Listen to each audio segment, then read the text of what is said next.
talking about the Titans here. The Titans. Swing and a drive, left field. It's gone. It's gone.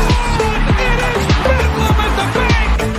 The Philadelphia Phillies are 2008 World Champions of Baseball.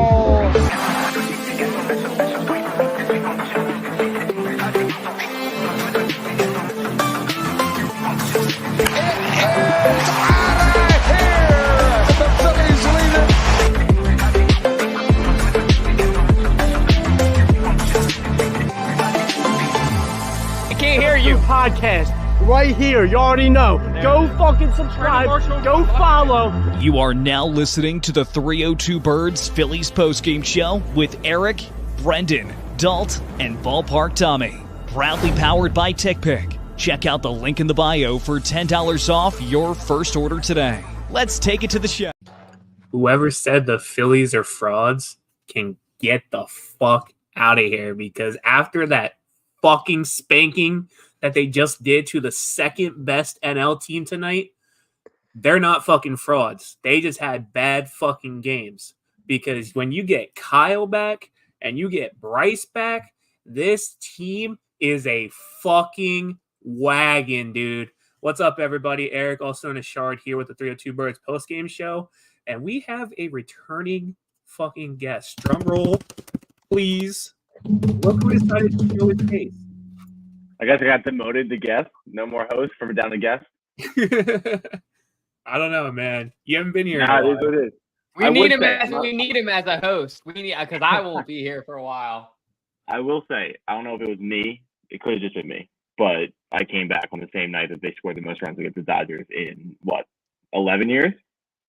Just saying. It was not like it was, Bryce Harper making $300 million a year, or Kyle Schwarber making $100 million a year, or anything like that. But I'm going to go with it was me, and you guys are very welcome for this guest coming back. I'm happy to have you as a host back. Like I said, we need the help. But holy shit, what a game tonight. I mean, I was in and out. Not a good game to be in and out with all the action that happened tonight. But holy shit. I mean, like Shard said, when you do that to a team like the Dodgers, the LA Dodgers, who I think are up there, probably the best team in baseball besides us now, and you don't just beat them. You fucking whoop their ass. Like last night, I think, or Sunday, I said, okay, it's inevitable. This team is going to have time that it's going to take to bounce back. You know what I mean? We need that. Okay, how long is it going to take to get the juices flowing again with Bryce and Schwarber in the lineup? Because chemistry, they haven't been there in a while. Nope. They just fucking came out tonight swinging. And I mean, as a fan, there's nothing more you can want. I'm sure Bryce Harper's hyped the fuck up too, because that's quite the way to come back to the team. I mean, that's quite the way for everybody to kind of open it up. Stott tonight having a homer. Marsh tonight having a homer. It's almost like, guys, where the fuck was this, Yeah, and I mean, I personally did not think that Harper was going to be back today. I know they said Kyle was a definite, but when I opened Twitter earlier and I saw all the fucking transaction history and it said, okay, Kyle's been reinstated. And then underneath that, it was Bryce has been reinstated. I was like, fucking, we're winning this fucking game tonight. They reinstated Kyle. They reinstated Bryce. I think they DFA'd Dahl and they sent Cody back down to AAA. But with them being back, there's definitely you can see it. I mean, there's a definite change of chemistry with this team going from Sunday to now. I mean, after Sunday, like you said, Dahl, it was okay, what do they need to do to get back to dominance? And it just seems and Brendan, you texted this earlier, it just seems like the keys are in Kyle and Bryce's lap. This team sucks unless you have your superstars on your team. And we still don't have JT, but this team is still a fucking wagon. And once JT comes back, it's like Thanos with the fucking Infinity Gauntlet. You just put that shit in there and they're going to fucking rock. Yeah, dude, it's absolutely insane.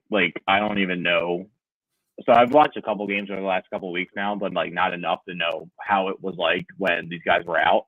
But having these guys back today, you just see the momentum's there, the happiness is there, like everybody's together. Like it's insane. Schwarber, it was I think the second inning trying to leg out that single into a double and getting thrown out. I'm okay with that. He wants to go out there and test the hamstring. It took Turner almost like 3 weeks to test his hamstring. But no, it's huge, absolutely huge. Yeah, I mean, Dalt, you got anything else you want to add? No, you guys pretty much said everything that I needed to say. I mean, just welcome back to the lineup because we have needed you. So it's good to see that these guys are coming back. But not only that, like the whole team is responding accordingly. Hopefully, it's not a short-term thing. They're probably going to come out tomorrow and score 1 run. Let's be honest. It's just the nature of the beast of this team. Probably, but like David said here, JT did run and hit batting practice before the game tonight. So I think right now, timeline wise, I think they said after All-Star break. But like, and we're gonna get into it in a second. But Marshawn, like, I think he's made a case to stay over Stubbs, dude. And I'm like, Twitter right now is up in a frenzy over like who should be the backup catcher once Stubbs comes back. But it's like, do you take a guy that can actually fucking hit a baseball? Or do you take a guy that knows how to make a Spotify playlist? Yeah. Because 100%. Because like to me, a 5-year-old can make a Spotify playlist. I'd rather have a guy. I'd rather have a guy that can hit baseballs and like do his job, because Stubbs to me lately just has not been producing. And I mean, like, you know, we're just going to get into the topic now, but like the bottom of the lineup tonight was absolutely fucking dominant. And if I pull up the box score here, which I'm doing now, the bottom of the lineup tonight went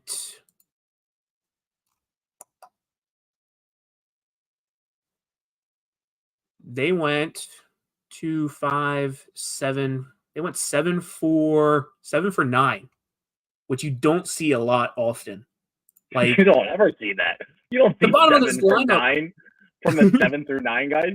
Granted, Marsh was in there, but like you don't see that. That's not a thing that happened. Yeah, so like, I mean, I'm looking here. Marsh had a home run. He's the bottom of the lineup. Marshawn hit a double and a single. Marshawn had an RBI. Rojas had an RBI. Marsh had an RBI. Like everybody on the bottom of this lineup tonight had an RBI, which again, the bottom of the lineup lately has sucked ass. So like Rojas is making a case for him to stay. I'm surprised that he was even up here, honestly, with Kyle and Harper coming back. Because I honestly thought it was between him or Pache. I thought Pache was going to get the DFA, but like Pache's younger, so I can see why they're keeping him, but he's kind of ass too. But like, I'm glad that, again, and we say this all the time, it's not just one guy on the lineup, because Kyle and Harper both came back today. Schwarber went 1 for 4. Harper went 0 for 4. Yep. So it's like, even though they're back, they're not really contributing much, even though Schwarber did have 2 RBI, so I'll give him that.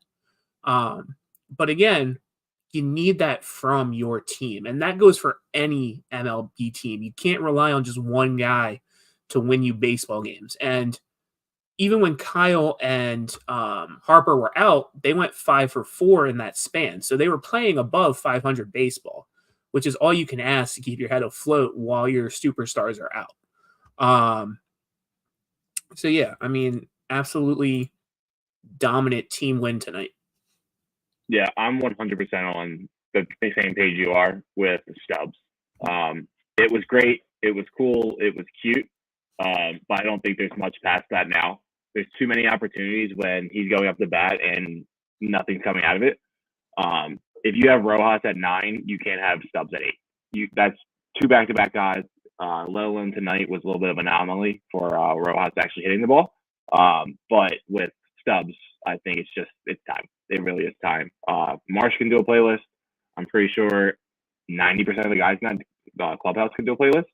It's just time. It was cute. It's over. It's done. Like the guy, but when it boils down to everything, baseball's a business, and Dombrowski wants nothing but to win. Yeah, I mean, Jesus, Philly Rob can make a playlist with some of the songs that Stubbs listens to. I mean, so fucking old, that walk-up song that he has. Love Sinatra, but like I said, fucking Philly Rob era, bro.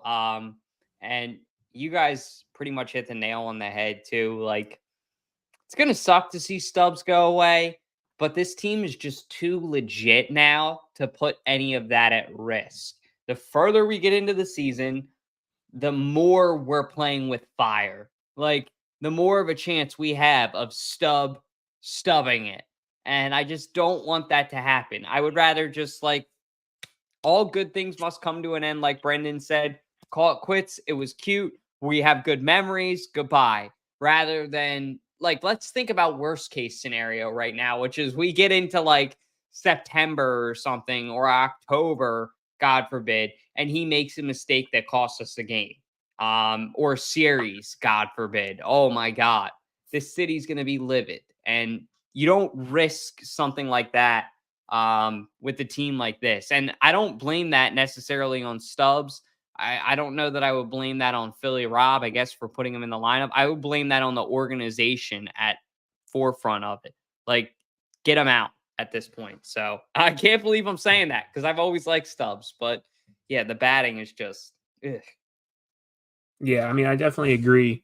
He just, like, he has so many opportunities for RBI, and it's like, it's the same with, like, Whit Merrifield. Both of these guys have opportunities for RBI, and when you can't produce and you leave runners in scoring position like they did over the weekend, it's like, okay, where do you take a step back and kind of figure out things from here? And I think, honestly, with there only being 3 weeks left until the trade deadline closes, they're really pushing for some kind of outfield bat. I know some of the rumors so far have been Luis Robert Jr., Jazz Chisholm. I think some guy from the Athletics. I can't think of the name. Brendan, you might know, because I know you're. So the new report that came out today, they scratched all of that. It sounds like they want just a role player, and they want somebody in the pen. It doesn't sound like they're going after a big bat now. It sounds like it was almost like the asking price is too high, and they want to keep the farm system. But they were going to offer all this money to the what's his name? Fucking I can't think of his name. He's on the Dodgers now, but he's on the IL. Yeah. See, even you're blanking, but yeah. like I've said in the past, take all that money that you were going to pass on to him and just, like, spend it on a big bat. And like David said here with Stubbs, that jumping in the pool statement last year, I think that was the last line for me. If he would have kept his mouth shut, he wouldn't have gave us bad karma. But yeah, whatever. I like you guys said. I just Stubbs they got to figure something out. Whether that's replacing Marchand in AAA with Stubbs and, like, swapping them out. Stubbs just goes down to AAA and Marchand stays up, whatever. But, like, I mean, they got to figure it out. But going into the next topic, the one thing I want to talk about, it seems like we can't go one fucking week without an injury. Wheeler dealed tonight, but he was pulled in the 5th inning. He went 5 innings pitched, let up 3 hits, 1 home run, 2 batters walked, 7 strikeouts, I believe, on, like, 57 pitches, which isn't bad at all. Like, that's terrific. I know he struck out Shohei. He let up, I think, a single to Shohei. Everybody was pissed at the ballpark. You could hear the boos when they put in a pinch hitter for Shohei. But, like, Wheeler was absolutely dominant. I know he got pulled in the 5th or after the 5th for lower back tightness. I think personally that's probably because of the heat. I know David said here that Rob just said Will's make his start next Sunday. Honestly, I mean, if you want to have him start, he's more than welcome to if he's feeling up to it. Otherwise, just let him have off, let him have the rest, and, go from there. I mean, it's the Athletics that we're playing this weekend. So like that can either go any way, but still, if the guy needs his rest, just let him rest. Yeah, him and Ranger are probably our two most valuable assets, pitching wise. So I would like to go into the postseason knowing that both those guys are okay. But Big Rob, like David said on Sunday, we'll see Wheeler back out there. So I will be with my eyes peeled at the TV, waiting to see how this all plays out, because this guy, I think, Ranger is definitely of value, like I said earlier, but Wheeler has like that veteranship that I think Ranger's still breaking out as that, young, really talented pitcher that we know he can be. But I don't think Ranger has reached his full potential yet. Whereas I think Wheeler is sort of up there when it comes to that. We kind of know what we're getting more with him, which is good and bad in a certain way, but better when you get to the playoffs, because it's like, okay, this guy's a veteran. He's been here. He knows what he's doing. So, yeah, we'll see how that whole situation plays out. Yeah, I think another thing with Suarez is like watching how many innings he's going through. He's going up there until like halfway through the season. I think they said he didn't hit maybe like 150, 160 last year. And this year he's probably, at least halfway there. So that's definitely something that not worry, but maybe just keep an eye on from like a Rob Thompson perspective of going into the postseason. If you need 1, 2, 3 going for, a 5-game series against the Braves or the Dodgers, making sure that Suarez has, a healthy enough arm, especially since he is a younger guy, like you were saying, and Wheeler and Nola can control like the fatigue and all that sort of stuff. Suarez might not be able to, just from an experience standpoint, to like figure out how he can cool down the arm, how he could stay, maybe just do like less of a bullpen session instead of doing like a normal 45 pitch bullpen session. You're going down to like a 25, 30 pitch, something like that would allow him to, save the arm just a little bit more for the postseason. Yeah, I definitely agree. And the one thing I want to talk about that was announced before the, I guess, game tonight was after Mercado made his start the other night and he, gave up 3 home runs in 1 inning. They're actually going to let Tyler Phillips start on Saturday against the Athletics, which I think is kind of interesting. He had an interview today where this is like a fucking great quote, but he was asked, he was like, what keeps you, I guess, in the mindset when you go out there? And he's like, I just fucking hate every pitcher I face. He just straight up looked at the reporter and said, I hate every pitcher I face. And I was just like, all right, that's your guy. That's your fucking guy to put out there. He was absolutely dominant the other night. I kind of want to see what he has, especially with Turnbull and Walker being out. And I mean, you can always rotate Mercado and Phillips and see who's kind of better. It seems like every 5th day, though, is unfortunately going to be a bullpen game, especially if this is the route that they're going. I fucking love Tyler Phillips. South Jersey kid, went to Bishop Eustis. I think he's like a 16th round pick. Grew up a Phillies fan. First game that he goes into for the Phillies, he's playing the Braves. I didn't get to have that conversation with you guys last week, but I want to talk about it now because I love that he's a South Jersey kid. Grew up like 10 minutes down the road from where I grew up. That quote of just, I hate every batter that I'm facing, especially when it comes to the Braves, that's a Philly guy through and through. Hopefully he can go out Saturday against a team like the A's and just be dominant, get that confidence up a little bit and just work his way maybe into that 5 spot like you're saying, maybe into like a rotation going with Turnbull, Walker, him, Mercado, whatever it may be. But I think it's to the point now in the season when people are getting hot, like the way Turnbull was getting hot, the way Mercado was hot for a little bit. Stuff like that, you can't take them out. It's now we're at the point of the season where if you're on a streak, keep them in. So if Phillips has a good game, maybe he just stays in the 5 guy. Turnbull's up for a while. Walker, I don't see them pushing him back anytime soon. After Mercado's last start, I don't see them pushing back, back into the rotation anytime soon as well. So let him go out there, deal, and if he deals like he can, or the way he did in his last start or last appearance, keep him in there. Here's my thing, though, Brendan, and I kind of want your opinion. With Mercado, right, when they put him in to start, it was against the Cubs. It was a kind of shitty team, if I'm being honest. With Phillips starting against the Athletics, I'm going to knock on wood here. He's pitching again against a team that's not great. So it's like Mercado pitched against a team that wasn't great, then played against the Braves. And then now if Phillips is pitching against a team that's not great, I think his next start would probably be, I want to say the Yankees or something down that line. So it's like, do you think this is a smart route for Rob to go? Like just test it out and see? It almost feels like this is a last opportunity, last chance is what I have left sort of thing. You go from Walker, you go to Turnbull, you go down to Mercado, you go to Phillips. Like we're now into what, the fourth, fifth guy of the season so far. So stuff like that, it's just like if you have an opportunity for a guy that's hot and it can stay hot, instead of sitting him down back to the bullpen, sending him back down to AAA, just let him pitch. Like what else are you gonna do? You're not going to get Walker or Turnbull back like your normal fifth guys anytime soon. Just work with what you have. And if he's out there dealing, just let him deal. Yeah, I mean, I agree. Zack Wheeler did get the win tonight. For the first time in franchise history, the Phillies have 3 pitchers with 10 wins before the All-Star break.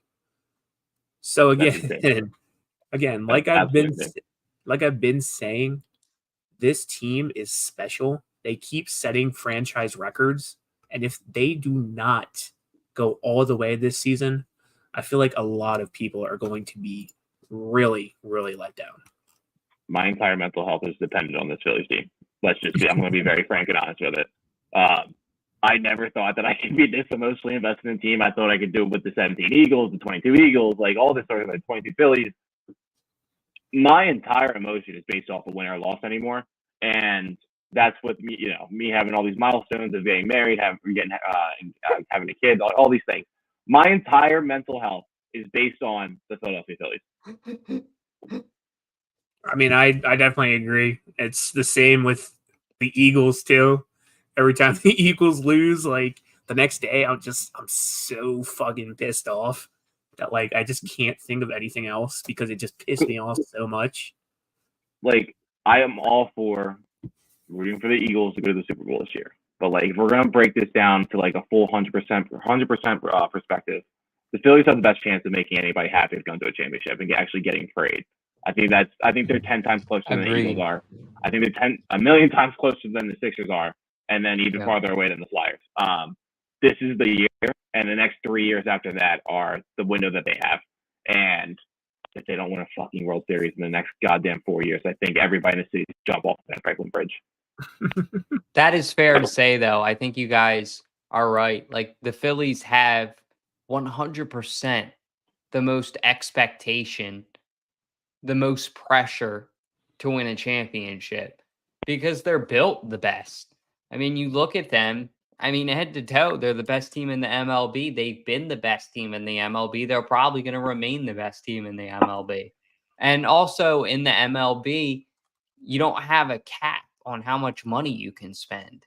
So, there's really, I don't want to say no excuse because it's only how far can you make your dollar bill go, but there's really kind of no excuse if you have a rich owner or a generous owner, maybe I should say, like we do. So I just hope that they realize that this year, next year, those 2 years specific, like it's not getting any better with Trea Turner, Bryce Harper, Kyle Schwarber, all these guys that are getting older. You know what I mean? That's not going to help us at all. So their window is closing. You're right, Brendan, but it's closing even more and more and more and more rapidly.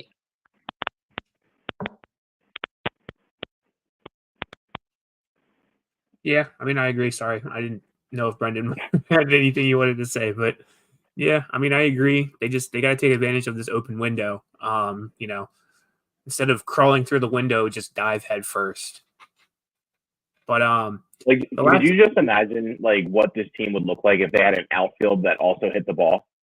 Like you have one of the best infields possibly in the entire history of the Phillies organization. Just imagine if your entire outfield didn't have a slugging percentage under 600. My thing with Nick, under 600. That's Dombrowski's boy. He's never going to go anywhere until his contract's over. He drafted him in Detroit. He brought him here from everywhere. He's never going anywhere. We have to fucking deal with it. And we have to like him because he's a fucking personable guy and he acts like a Philly guy. I love him and I hate that I love him. It's just I hate it. I fucking hate it and I love him. My biggest thing with Nick, right? And if you look at his at-bats, pitchers know when he's, 0-2, when they throw a fucking slider away. That's all you gotta do. Throw a fucking slider away. That's all it fucking is. Yep, that's all it is. Because he'll swing at it 9 times out of 10. He'll swing at it. Nick Castellanos is a drug. He is literally a drug. When he's doing well, it feels so good. But when he's not, you need it and you crave it. And this team craves it. This city craves it. I love these analogies that you guys are making. I actually got to fly because my laptop's about to die. But welcome back, Brendan. Good to see you, man. Thank you, Shard. I'll see you guys here in a bit. See ya. Go Phils. I will say that Nick Castellanos better not be Liam's hitting coach. Hey, man, he probably will be. But the last thing we're going to talk about tonight before we wrap up the show, what a fucking performance tonight by this team. Looked like a home run derby. They got to who was pitching tonight for them? It was Miller. Miller, right? Is it Bobby Miller? Is that his name? No, I think so. They absolutely got to Miller. Trea Turner got revenge against his former team. Hit a grand slam, his first grand slam with the Phillies. Brandon Marsh and Bryson Stott, they're both starting to heat up. I didn't think Bryson Stott was going to ever hit a home run again because he hasn't hit one since, I believe, May 19th. But he surprised me tonight. He hit a home run. Marsh hit a home run. Marsh, he was fighting in that at-bat for that home run. Was a 3-2 count. I believe it was 2 outs, I want to say. But absolutely dominant performance. I mean, this is exactly what you need, a bounce back win after that shutout against the Braves. And you did it against the second best NL team. For those of you that say that the Phillies can't beat above 500 teams, look at what they just did tonight. They beat one of the best NL teams this year. And this is probably, honestly, an NLCS matchup in the postseason. I know that, the Dodgers, their starting pitching, their IL is long. Bobby Miller is probably, I want to say, their 5th or 6th starter because he's not good at all. But again, you got to take advantage of that. It's not like the Phillies have a say in who they're batting against. You got to take advantage of that, and that's what they did tonight. But tomorrow, they'll probably get shit on, like Brendan said. Yeah, I think I'm not sure who's going tomorrow, but I think he has a 9-2 record, so that should be fun. They're definitely going to have a Phillies game tomorrow, and what I mean by a Phillies game is letting all of our hopes up of having another 10-run game. But this has been insane tonight. Turner with a grand slam, his 8th home run of the year, huge. I think there's a little bit bigger picture to all that of he's not just doing it when guys are out and when he has to do it, right? He's doing it every single night. He's had if you go back probably a 30-day period, probably up there with where he was at the towards the end of last year. And I don't see that ending anytime soon. He's a starting shortstop for the All-Star game. Anybody says, oh, he shouldn't have been, it should have been Mookie Betts. Shit happens. Oh, well, here we all are. It is what it is. But at the same time, Turner's hot. Marsh, great shot. Stott's, I think, went 432 off the Toyota sign. That's insane. Didn't see that coming anytime soon for a guy that hasn't hit a home run in almost 2 months now, or a month now. But this is big win, and it was very nice for them to have a game where they scored some fucking runs for Zack Wheeler as well. Yeah, I mean, I definitely agree. Again, 3 guys with 10 wins before the All-Star break, so absolutely dominant. The Phillies do go again tomorrow at, I believe, 7 p.m. Phillies win 10-1 tonight, and absolutely dominant series opener. But did you have anything else you wanted to add before we do the intro?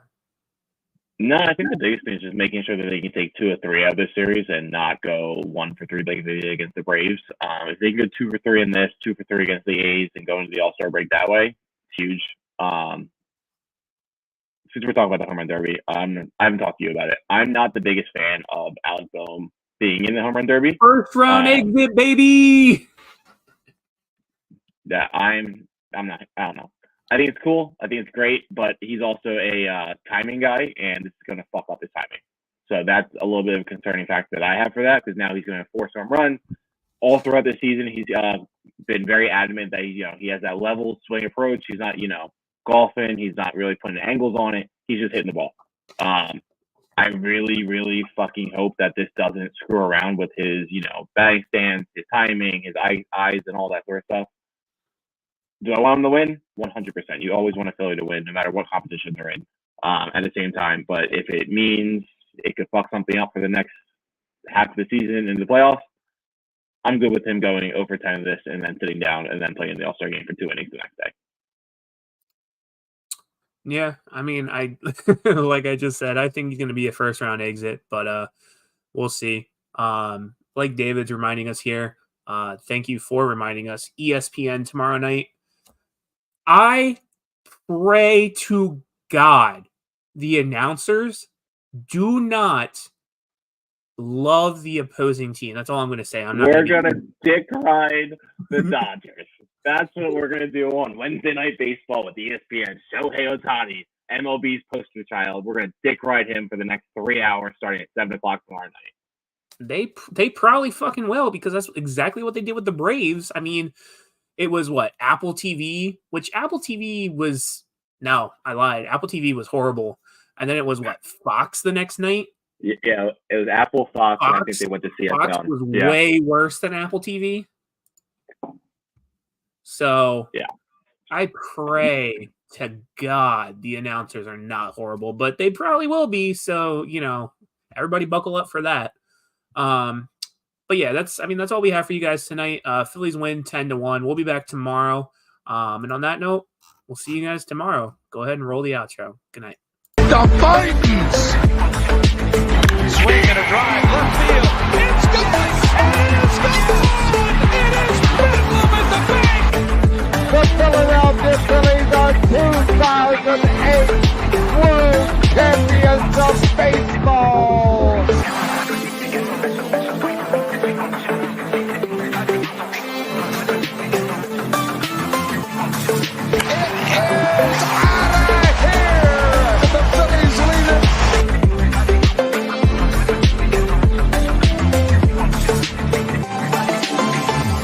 I can't hear you.